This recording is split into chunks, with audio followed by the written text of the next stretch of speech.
So then your brain knows it's gonna be done and it leaves your mind clear for creativity. That is the best part of this whole thing. When you have high level goals, there are going to be a lot of tasks involved in it. As soon as you think a thought, immediately get it out of your mind and onto paper so that your mind is clear. You don't wanna be thinking a thought twice. I believe that you should think a thought once. So many people have goals, but they never reach them, or they have ideas, but they never act on them. And so that's why it's so important to have a productivity system to make sure that those things all get done. Now, there are so many systems people could use. You could use Trello or Asana or Todoist or Excel spreadsheets or various types of planners, Google Calendar, iCalendar, Notes apps, reminders.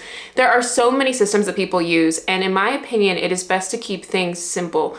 The best system is the most elegantly system that is functional that you will actually use. It might not be the sexiest looking system, it might not have the coolest graphics and design, but you will actually follow through and it's actually simple and you actually get your tasks done. Now, the two most important benefits to having a productivity system is one, it helps you overcome procrastination. A lot of people are in a cycle of procrastinating, not doing anything, they don't work on their project at all, 0-hour days, and then boom, they gotta procrastinate, so we're at 16-hour days. That causes you to like lose track of your sleep and your eating habits, and then everything gets all out of whack. That leads to burnout and you're just back at it again. And so you're at this, trough, peak cycle. And we need a way to make that more consistent. The second thing it helps you do is it helps you keep your mind perfectly clear.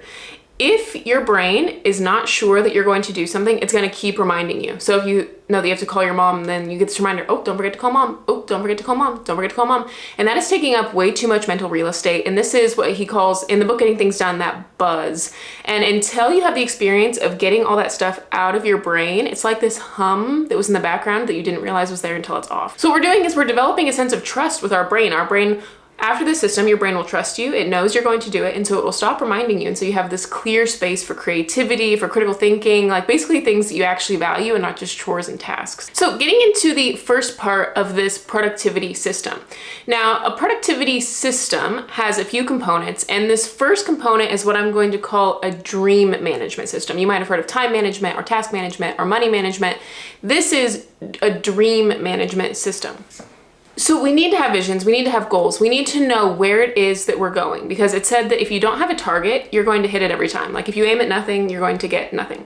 So we need to know what we want. So we want to have, 10-year plans, 5-year plans, chunk those down into goals with deadlines and due dates and make them specific and actionable with numbers attached, and not just the result, the noun, but also the verb. And that is part of the series that we've been working on. So this video you're watching right now is actually part of a series, the Starting Over series. And we went all the way from how to know what you want if you don't know what you want, how to make that into a vision, how to make that into a goal, how do you chunk that into manageable steps, how do you chunk that into an action plan. And so that's all complete. So I will have that playlist linked in the description. And I actually made the potential planner, which is all about visioning. It's half the yin, which is all about, the vision and kind of connecting emotionally and like intuitively, what do you want? And the second half is the execution and making an action plan and how to regularly follow through. So, which helps all with this. So because I have so many videos in the series and I have the potential planner, which I sell, I'm gonna skip over this, but this is a huge part of this, is making a dream management system. So the second step is for project and task management. Now, what I'm gonna call this is everyone needs a brain dump location. Now, you won't always need to do step 2. Sometimes you can skip step 2 and go into step 3. So I want to outline the times when you will need this. Now, this brain dump location could be anywhere because we're ultimately going to do something with this. And so this could ultimately be thrown away. So it does not matter where it is. It could be on a napkin in a restaurant. It could be in a bullet journal. It could be in some random notebook. It could be in Notion. It could be in Evernote, your Notes app, a voice memo. It could be literally anywhere because it's going to get moved in a second. So it literally doesn't matter. The point of the brain dump location is to empty your mind. Now, like I said, sometimes you can skip over this. So what are the times when you will need this? 1, you need this if you cannot get to a calendar. So the examples that I've used before is like one time I was in the Starbucks drive-thru, I looked at the dash and I saw that I needed to get an oil change. I didn't have my calendar on me, or if I was someone who's using a digital calendar, maybe I don't have the time to be putting it in while I'm like in the middle of the drive-thru. But I had a second to go on my Notes app, write down that I need to get an oil change. Or maybe it's late at night, you can't sleep, your mind is sitting there spinning about all the tasks you have to do. You got a notebook right there. You write them down, you get them out of your head. The second time you'll need this brain dump location is if it's a project. Now, a project is just a group of tasks, especially over multiple days. So an example I've used before is like planning a murder mystery party. This is something that has so many tasks within it. It's figuring out who's on the guest list, getting invitations, like making the invitations, inviting them, and you know, the costumes and so on and so forth. I mean, there's so many tasks in there. So if I were to just put on my calendar, work on murder mystery party, I mean, it's just so nebulous. So what I would do then is, in the brain dump location, it could be a scratch piece of paper, a notebook, or wherever, I would list out what all those tasks are as like very granular and task specific, all the verbs that it would take to get that result that I want. And I would start with the end in mind. And so I would say, okay, if I want to have the party on this day, that means the invitations need to be done by this time, which means the invitations need to be made by this time, which means I need to figure out the invite list by this time. And so you're kind of chunking out the dates and figuring out all the tasks. So this is probably seeming really simple so far, but I just promise that most people are not doing some of these basic things, just getting caught up in like Trello or Asana or like different things, which are great for organizations, but on an individual level, I think it's completely not necessary. So this is where we're gonna move into step 3, which is time management. But I wanna just pause for a second and talk about the transition between step 2 and step 3. We need to make the most important part of the system to make the system actually work is we need to make the transition time between step 2 and step 3 as quick as possible, as soon as possible. Because what we need to do is we need to move these things into one place that will reliably check. Because if we don't do that, then we're gonna have notebooks and pieces of paper and napkins and Evernote. Like we just have too many places and your brain won't be like, did I check everywhere? And it'll just be chaotic. And so what we need to do is we had the messy brain dump, and the purpose of the messy brain dump was to get things out of our head. But then we need to take this next step and make sure it's just in one place. So it's simple. So this is where we get into step 3, which is time management and assigning things to time. So for time management, you're gonna need some sort of calendar, and just whatever calendar that you will use. I sell the Potential Planner, but it could be a wall calendar, a Happy Planner, an iCalendar, a Google Calendar, some form of calendar you should be using because it is the one place for everything to go. So in this step, you're going to put the task, the verb, in the calendar as specific as you know. If you know the time, write on the calendar at that time. If you only know the day, put it at the slot at the beginning of the day. If you only know the week, put it at the beginning of the week. If you only know the month, beginning of the month, and and so on and so forth. So a lot of people put due dates on a calendar, D-U-E, like an essay is due at this point, or someone's birthday is that day. And so you just kind of put the noun on the calendar. But the way I see the calendar is the same as a to-do list. I have merged to-do lists and task management with time management so that it's all on the same place. So instead of writing due dates, I write due dates, D-O. So if I have an essay that's due, if I just put it on the calendar when it's due, that's not useful because I need to know when am I going to work on it.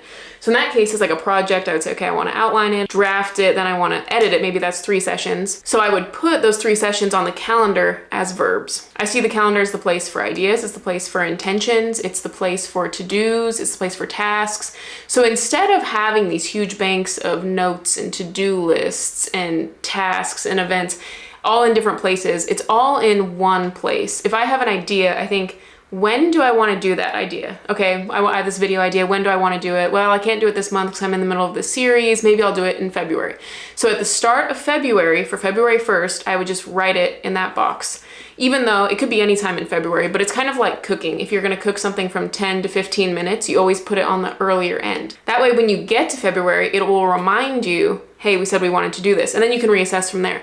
And when you get to February 1st, and if you don't want to do it, you don't have to do it because the point of putting it on the calendar was that it emptied your mind. And if you change your mind later, that's totally fine. So what this is, I kind of think of this sometimes as like sanctioned procrastinating. A lot of times when people will think of a to-do item like, oh, I need to make a dentist appointment.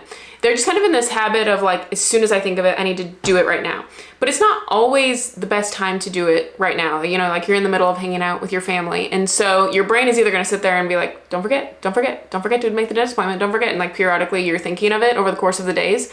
And so if it really would be a better time to not do it today, if it'd be a better time to do it on Monday, it has the effect of calming that anxiety and clearing your mind, and you actually will get it done. It is like sanctioned procrastinating. You're procrastinating to an extent, but it is actually the better outcome. And the best part is that it leaves your mind clear for creativity. That subtle hum that's in the back, it completely is gone. And it just opens your mind for much more fun things. You don't want to be thinking about tasks over and over again. Like who wants to be thinking about, don't forget about dentist appointment, don't forget about your dentist appointment. Like I believe that we should just think a thought once, especially when it comes to tasks. use your mind for more fun things than remembering chores. But now I've built this relationship with my brain where my brain trusts me. I think of something, it's gonna be actionable, so I write it down in my calendar. If the calendar's not available, I write it somewhere else and then immediately transfer it to the calendar, and then I reliably check the calendar, and so it stops reminding me. It's not this constant check this, check this, check this. My brain trusts me. Now, there are some things that are not assigned to time at all, and that would be just general notes. There are very few things that are legitimate notes. A lot of things that people call notes are actually tasks. Like, for example, a YouTube video idea. But a lot of people would put that in a notes app, but that is something that's actually actionable. I used to have a running notes app, and I find that if I let it go for too long, they're just not relevant anymore, and I don't even want them. So it's like I need to act on them as quick as I possibly can. So there are things that are not assigned to time, like books you want to read or movies you want to watch. They're things that could just happen at any point, but the vast majority of things do not belong in notes, they belong in tasks. Another thing that's great for is fun things. I remember I had one summer where at the end of the summer I found out there had been outdoor movies all summer long, and I was like, oh, I had no idea, I completely missed them. I don't know if you like have this experience where there's like fun things in your city and then you don't find out until after the fact. So when that happens, I'm like, this is probably gonna happen again next year. So I'm like, okay, when do these start? Beginning of June-ish, May, who knows? So then I write them in my planner, beginning of May next year, I want a reminder so I can see what the movie schedule is, where are they gonna be, and at the beginning of the summer, I can like pick the ones that I wanna go to so that I don't miss them. And if I get to next summer, I get to May, and I decide, I don't really want to do this anymore, that's totally fine. The point is that it cleared my mind. It doesn't mean that I'm chained to it. And this brings up another thing where a lot of people feel like if I write down all the tasks in the planner, then I feel like I'm gonna be chained to it and it's like too much structure and I don't want to do this. But something I want to say is that you were gonna be that busy anyway. If you have this list of tasks that you have to do, you were gonna do them anyways. It's just a matter of if you were gonna do them reactively or if you were gonna do them proactively. And if you want to be like a leader, you've got to be someone who's ahead of the game instead of reactive and falling behind. And that's the way that you are able to be there for people around you, like when you have all your ducks in a row. And basically what it means is you either have a messy mind or you have a messy calendar and you just have to pick one. And I would much rather have the calendar have all this stuff and really be able to see all the stuff that I had committed to, as opposed to feeling this artificial sense of freedom. But there is this chaos kind of in my mind, and it's this like oscillating between sprint, gotta do all this work, and then doing nothing, and like this oscillating back and forth. So I want to give a few examples of how this could work and how I've used this. So as soon as you think of something, you immediately get it out of your mind, whether that's in the brain dump location or if possible on the calendar. So if I think I've got a dentist appointment Tuesday at 3 o'clock, then that's a very easy case where I just write that task down on the calendar for 3 o'clock. If I was at work and I had a coworker who said, okay, let's loop back around to this project in a month and we'll see how the progress is going. That to me, I'm saying, oh, that's a to-do item. So whatever 30 days from now is, I would go to the calendar and at the beginning of that day, I would write it down so that it's a reminder when I get there. If I was in the car and I start thinking about, wow, remember how long I had to wait in line for snow tires because I put them on too late and then everyone was in the rush. Next year, I want to get them put on earlier. So then I might do a little voice memo or do a little reminder. Hey Siri, remind me when I get home to put snow tires in the calendar. Then as soon as I get home, I would think about, okay, well, when is that? Maybe the best time would be beginning of November. And so then for November 1st on the calendar, I put a little reminder. So this video has been a lot about task management. And in the potential planner that I sell, there is this whole spread about how to use what I call the monthly messy dashboard and then the weekly streamline system and a way for to do it with a digital calendar or a physical calendar. So if you're interested in the potential planner, definitely check that out. As well as I will have the playlist to the rest of this starting over series. So if you want more information about vision and goals or more about how to reach your biggest goals, those videos will be linked in the description as well. Thank you so much for watching. I'll see you guys in the next one. Bye.